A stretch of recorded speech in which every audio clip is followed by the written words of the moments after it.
베드로전서 2장 4절 5절 그리고 9절 말씀입니다. 세 번역으로 준비를 했습니다. 함께 봉독하겠습니다. 주님께 나아오십시오. 그는 사람에게는 버림을 받으셨으나 하나님께는 택하심을 받은 살아있는 귀한 돌입니다. 살아있는 돌과 같은 존재로서 여러분도 집 짓는 데 사용되어 신령한 집이 됩니다. 그래서 여러분은 그리스도 말미암아 하나님께서 기쁘게 받으실 신령한 제사를 드리는 거룩한 제사장이 되십니다. 그러나 여러분은 택하심을 받은 족속이요 왕과 같은 제사장들이요 거룩한 민족이요 하나님의 소유가 된 백성입니다. 그래서 여러분을 어두움에서 불러내어 자기의 놀라운 빛 가운데로 인도하신 분의 업적을 여러분이 선포하는 것입니다. 아멘. 오늘은 우리의 새로운 정체성이라는 제목으로 말씀을 나누기를 원합니다. 많은 사람들이 시편 23편을 참 좋아합니다. 여호와는 나의 목자시니 내게 부족함이 없으리로다. 여호와 하나님의 인도함을 받으며 살아갈 때 부족함이 없다는 이 고백이 얼마나 멋있는지 몰라요. 그런데 언제부턴가 3절 말씀이 제 마음에 더 많이 와닿기 시작했습니다. 내 영혼을 소생시키시고 이래요. 내 영혼을 소생시키시고 하나님께서 목자 되실 때 생기는 또 하나의 놀라운 변화가 이겁니다. RSV로 보면 He restores my soul. 쉬운 말 성경으로 보면 내 영혼을 생기 넘치게 다시 살리시고 이래요. 여호와 하나님이 나의 목자가 되시면 그가 나를 푸른 초원으로 이끄시는 것뿐만이 아니라 He restores my soul. 내 영혼을 생기 넘치게 다시 살리신다고 다윗이 말합니다. 이게 하나님께서 우리 안에서 하고 싶어 하시는 그리고 지금도 진행하고 계시는 일인 거예요. 하나님은 우리가 생기 넘치는 삶을 살기를 원하십니다. 그냥 죽지 못해서 사는 그런 삶 말고 하나님이 주시는 생명이 다하기까지 이 땅에서 하루하루가 생기 넘치는 삶을 살기를. 그래서 내 영혼을 생기 넘치게 다시 살리시고라고 다윗은 말합니다.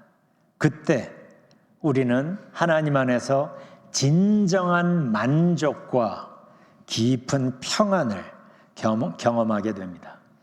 고민들이 모두 해결되어서 평안한 게 아닙니다. 문제보다 크신 하나님이 내 안에 계셔서 나의 목자이시기 때문에 그분의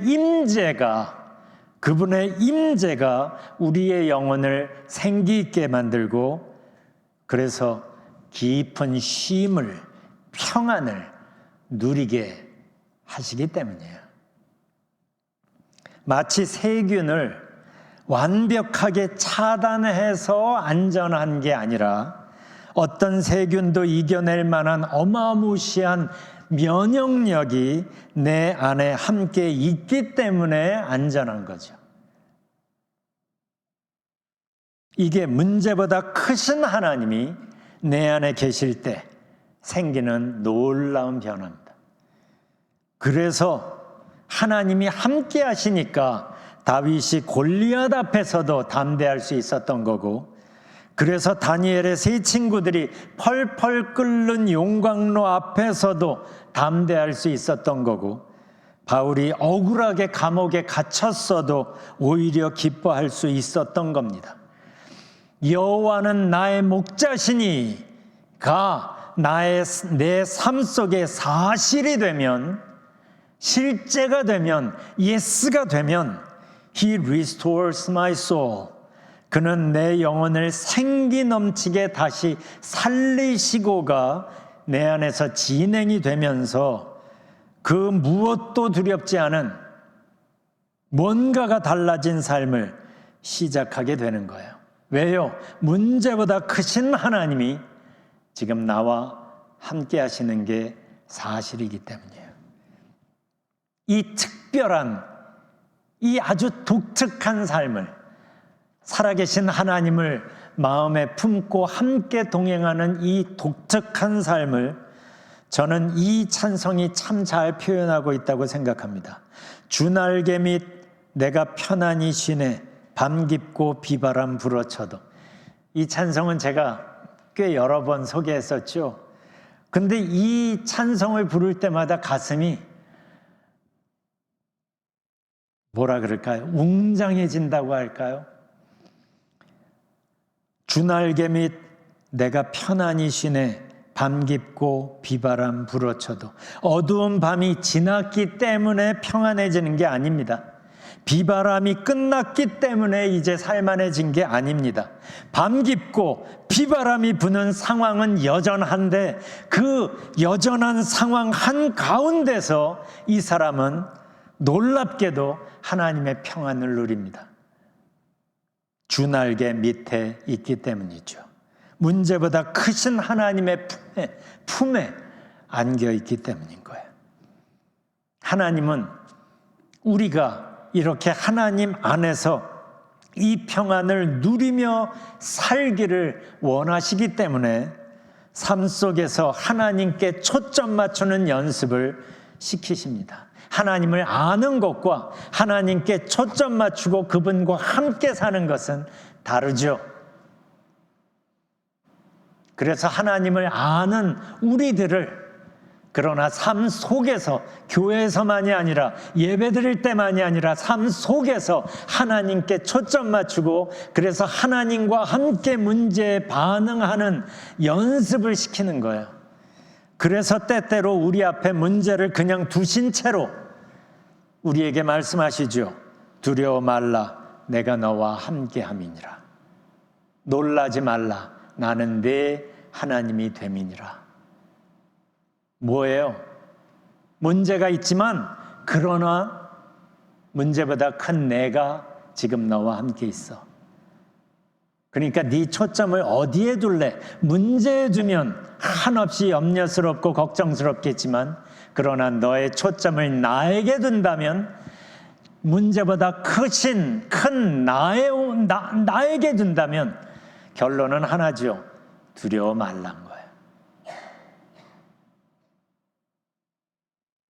그래서 우리가 하나님께 초점 맞추고 하나님과 동행하는 삶을 연습하고, 그래서 하나님과 동행하는 게 점차로 내 삶 속에서 자연스러워지게 되면, 그러면 우리는 하나님의 복을 공급받으며 일상을 하나님과 함께 사는 독특하고 아름다운 삶을 살아가게 되고, 그런 삶에 우리가 조금씩 더 자연스러워지게 되면 그때 하나님의 복이 우리를 통해 우리 주변으로 흘러가게 될 겁니다. 바울은 그걸 성령의 열매라고도 표현하고 있는 거예요. 이걸 베드로는 어떻게 설명하는지를 한번 살펴봅시다.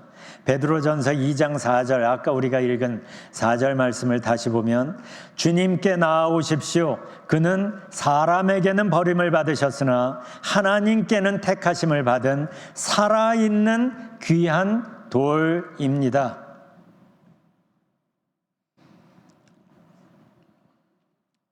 신령한 집을 교회라고 이야기하고, 교회를 세우는데 모퉁이 돌로 그리스도가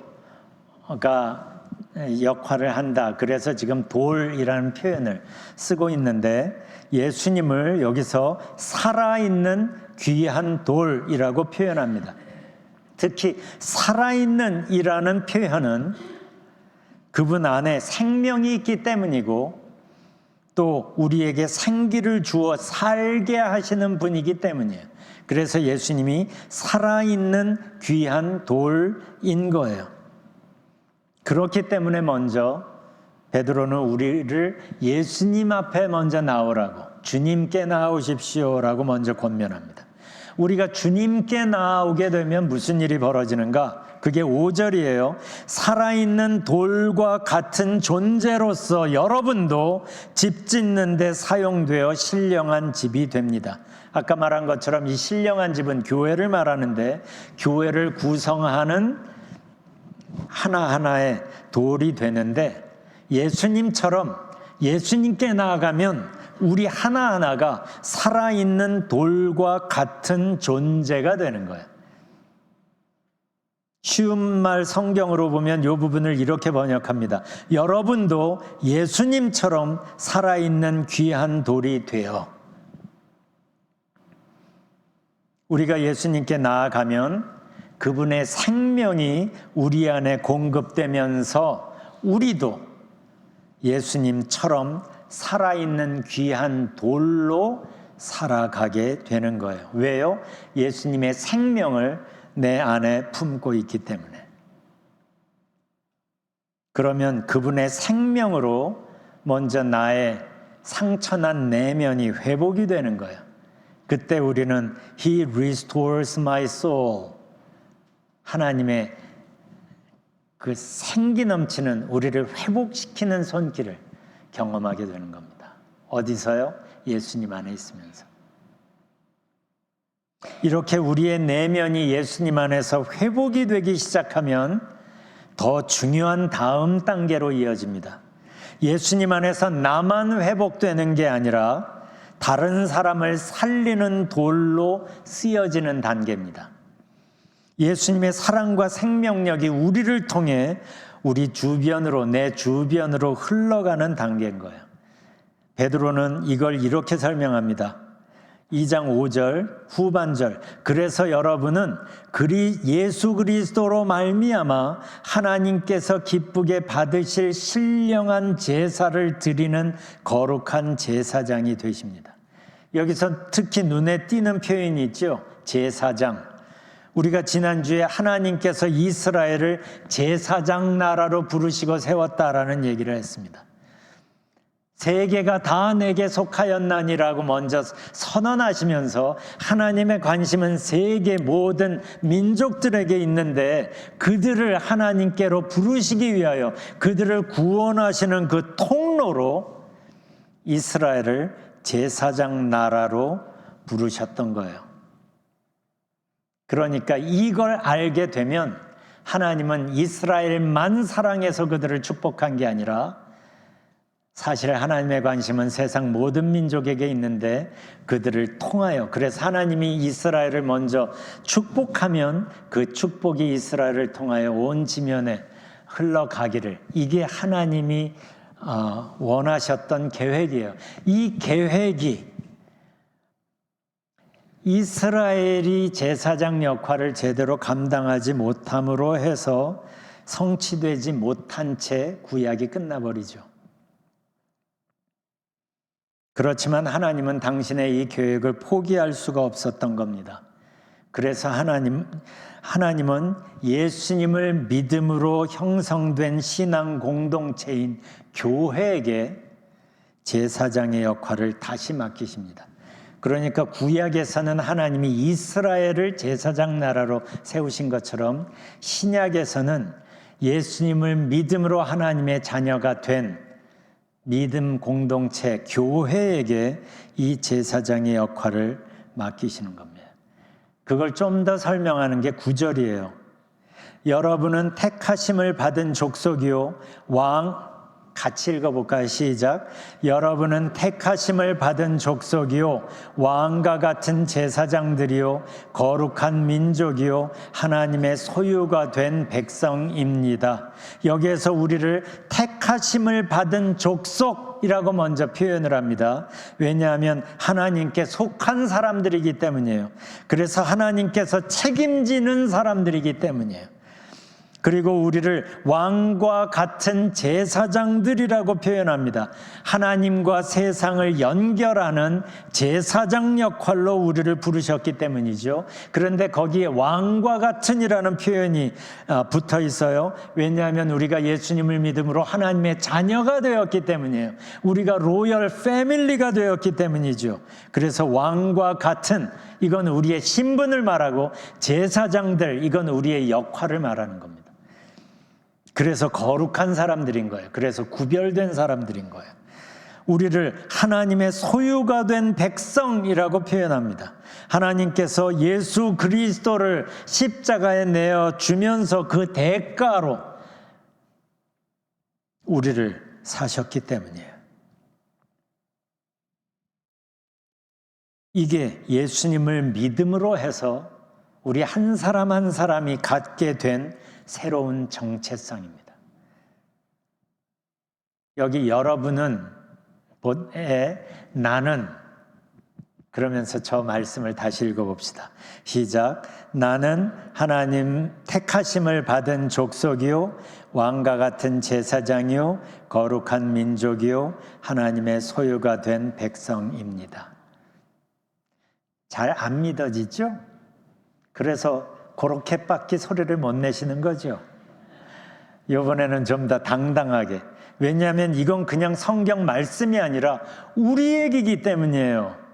저를 포함해서 우리 한 사람 한 사람 얘기인 거예요, 이게. 아직은 우리가 이렇게 구별된 삶을 살지 못해서 한편으로 미안하기는 하죠. 그럼 그렇게 살면 되는 거예요. 그렇지만 이게 하나님께서 예수 그리스도를 통하여 우리에게 선포하시는 거예요. 다시 나는 하면서 같이 읽어봅시다. 시작. 나는 택하심을 받은 족속이요 왕과 같은 제사장이요 거룩한 민족이요 하나님의 소유가 된 백성입니다. 아멘. 이렇게 새로운 정체성을 갖게 되었으니 이제 우리는 새로운 정체성에 어울리는 삶을 살 필요가 있어졌습니다.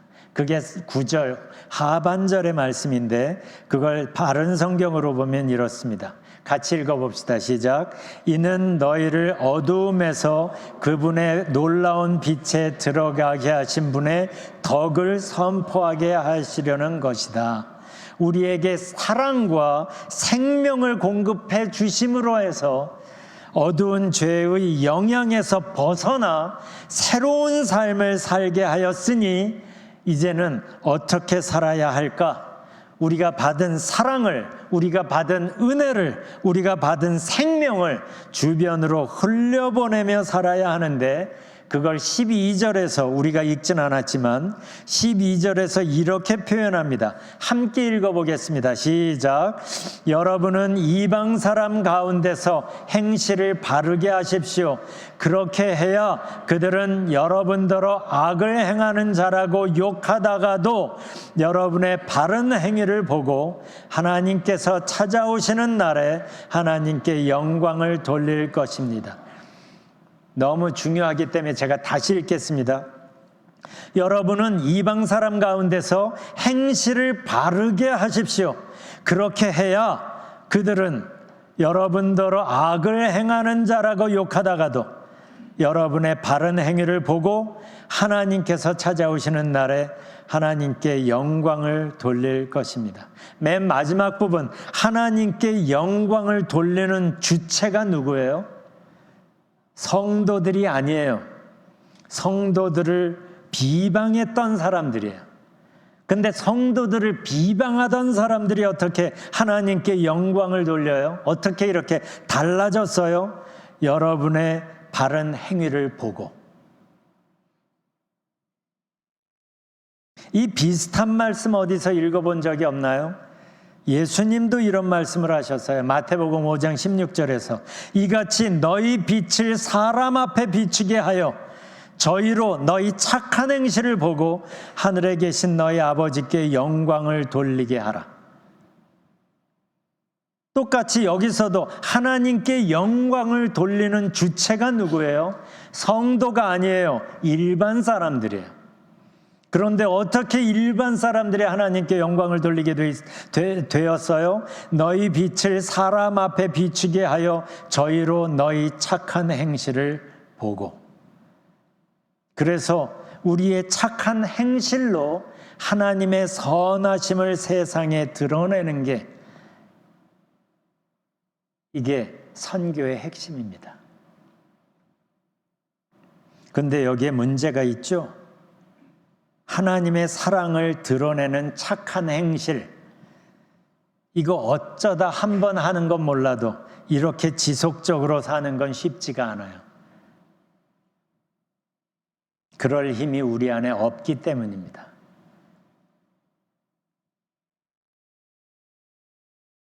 이게 우리가 무엇보다 먼저 예수님께 나아가야 하는 이유입니다. 그래서 베드로도 4절에서 살아있는 귀한 돌이신 예수님께 나오라는 얘기를 먼저 꺼냅니다.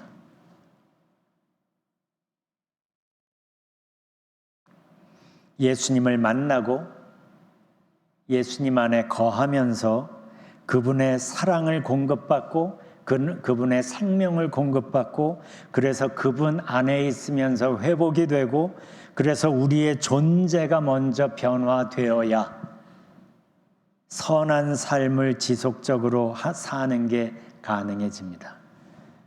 그래서 이 말씀의 메시지의 그 초점은 우리에게 무엇을 하라는 게 아니라 하나님의 사랑을 말하고 복음을 말하고 우리의 존재를 변화시키는 데 초점이 맞춰져 있어요.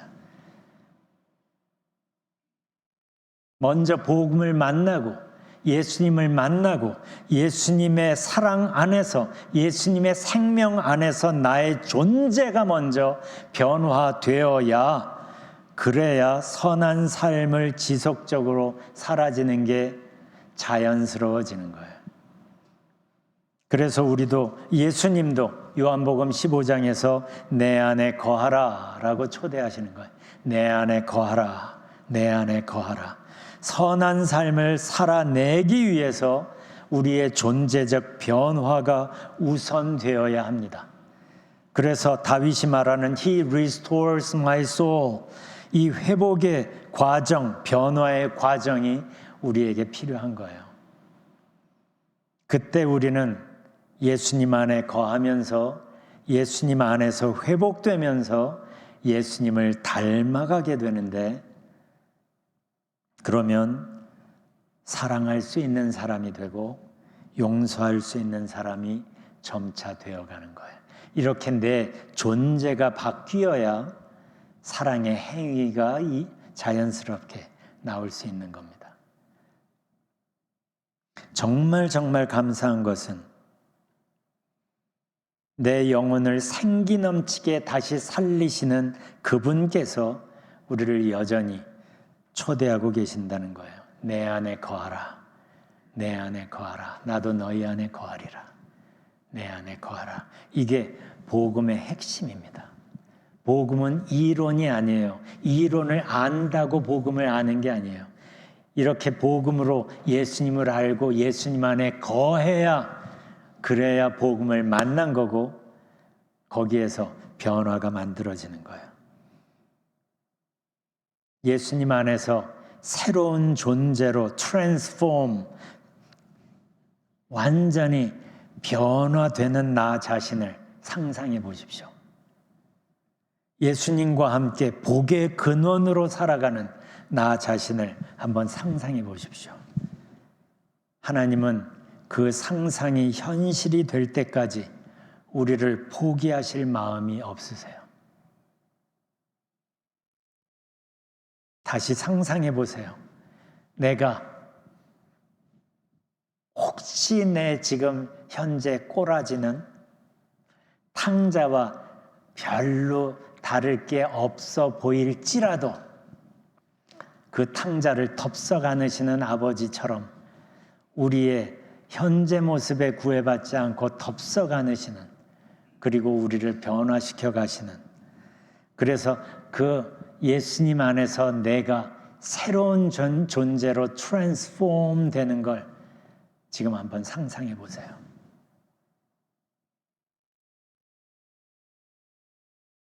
그런 내가 예수님과 함께 복의 근원으로 평화의 도구로 살아가는 나 자신을 상상해 보세요.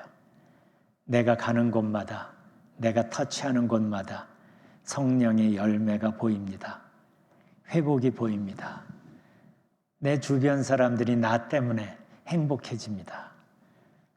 얼굴이 밝아집니다. 그걸 상상해 보세요. 하나님은 그런 사람이 되라고 우리를 우겨싸면서 그러시는 게 아니라 이게 그 모습이 내가 너를 만들 모습이야.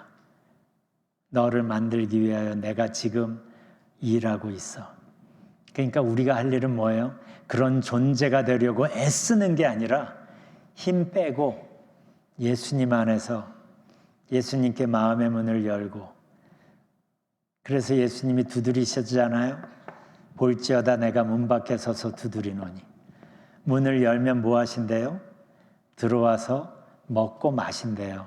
저는 그 부분이 참 좋아요. 나는 들어와서 성경 공부할 줄 알았어요. 무슨 집회를 할 줄 알았는데 예수님은 문을 열면 내가 그에게로 들어가 그는 나와 더불어 먹고 나는 그와 더불어 먹으리라. 사람이 먹을 때 제일 행복하고 제일 릴렉스 되잖아요. 그걸 하고 싶어 하시는 거예요. 그러니까 예수님을 이렇게 모셔드리는 거에 너무 겁먹지 마세요. 어떤 사람은 그러더라고요. 예수님 모셔드렸다가 아프리카 선교사로 갈까 봐 겁난다고. 꿈 깨세요. 아무나 가는 게 아니에요. 먼저 주님 안에서 회복이 되는 거. 그래서 복의 근원으로 오늘을 살아가는 거. 그때 우리의 삶이 예배가 되는 거예요. 그때 우리를 보면서 우리 자녀들이 신앙교육이 뭔지를 배우는 거예요. 그때 우리를 보면서 사람들이 그리스도의 향기를 경험하게 될 겁니다. 이 시간에 잠시 하나님 앞에 머무는 시간을 좀 가져봅시다.